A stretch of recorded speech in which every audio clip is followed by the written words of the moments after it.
దేవుడి కంటే జ్ఞానవంతులో దేవుని పిల్లలు చెప్పండి.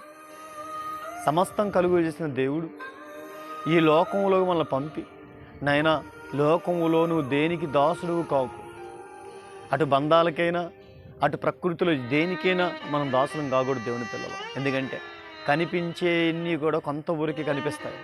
కనిపించని పరలోకమే శాశ్వతం.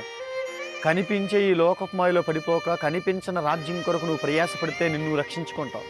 కనుక కొంతకాలం హృదయాన్ని కాపాడుకుంటూ ఎక్కడ ఏ మత్సరం లేకుండా ఏ డాగులు లేకుండా ప్రత్యేకంగా బ్రతుకు. దేవుని పిల్లలు ఒకసారి ఆలోచించండి. మీ ఆశలు ఏదన్నా ఉంటే దేవునికి ఇష్టంగా ఉంటే ఖచ్చితంగా తీరుస్తాడు. ఆయన అన్యాయం మనం చేయడు. మనకు అన్యాయం చేసే దేవుడు కాదు కనుక నమ్మకం మాత్రం ఉంచు. కానీ ఒకటి గుర్తుపెట్టుకో, నేను ఈ లోకంలో ఎంతో కాలం ఉండను కనుక నా తండ్రి రాజ్యం దగ్గర బ్రతకాలను సిద్ధపడు.